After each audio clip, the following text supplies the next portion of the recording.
ರಾಜ್ ಅಂತೇಳಿ ತೀರ್ಥಹಳ್ಳಿ ತಾಲೂಕಿನ ಮಂಡಗದ್ದೆ ಗ್ರಾಮ. ನಾನು ಪಾಡ್ಲಿ ಕೃಷಿಕ. ಇಲ್ಲಿ ನನ್ನ ತೋಟಕ್ಕೆ ನಾವು ಮೊದಲೆಲ್ಲ ಪೌಡರ್ಗಳನ್ನು ಉಪಯೋಗಿಸ್ತಾ ಇದ್ವು, ಕ್ಯಾಲ್ಸಿಯಂ ಪೌಡರ್ಗಳನ್ನು. ಆದರೆ ಇದು ಮಲೆನಾಡು ರೀಜನ್ ಆಗಿರೋದ್ರಿಂದ ಮಳೆ ಅಂತೂ ತುಂಬಾನೇ ಹೆಚ್ಚಾಗಿ ಬರ್ತಾ ಇರುತ್ತೆ. ಹಾಗಾಗಿ ಅದು ತೊಳೆದು ಹೋಗ್ತಾ ಇರುತ್ತೆ. ಹಾಗೆ ತೊಳೆದು ಹೋಗಿ ಆಮೇಲೆ ಈ ಮಣ್ಣು ಕೂಡ ಸಪ್ಪೆ ಆಗಿರ್ತದೆ.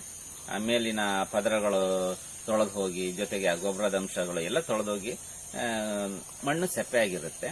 ಹಾಗಾಗಿ ಇಲ್ಲಿಗೆ ಬಹಳ ಅವಶ್ಯಕವಾಗಿ ಕ್ಯಾಲ್ಸಿಯಂ ಕೊರತೆ ಕಾಡುತ್ತೆ ನಮ್ಮ ಮಲೆನಾಡು ಭಾಗದಲ್ಲಿ.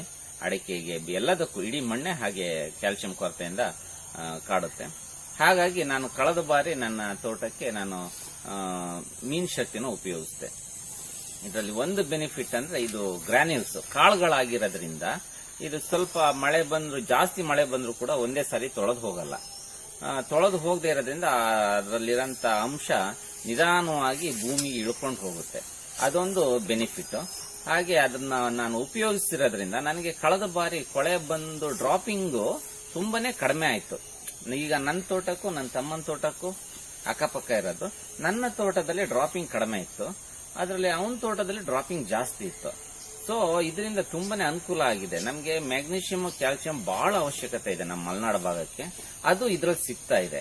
ಹಾಗಾಗಿ ಇದನ್ನು ಉಪಯೋಗಿಸೋದು ಭಾರಿ ಒಳ್ಳೇದು ಅನ್ನೋದು ನನ್ನ ವೈಯಕ್ತಿಕ ಅಭಿಪ್ರಾಯ ಕೂಡ, ನನ್ನ ಅನುಭವ ಕೂಡ.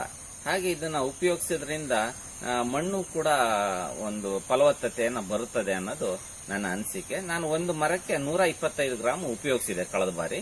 ಈ ಸಾರಿ ಇನ್ನೂ ಸ್ವಲ್ಪ ಜಾಸ್ತಿ, ಒಂದು 25-50 ಗ್ರಾಮ್ ಜಾಸ್ತಿ ಉಪಯೋಗಿಸಬೇಕು ಅನ್ನೋದು ನನ್ನ ಇಚ್ಛೆ.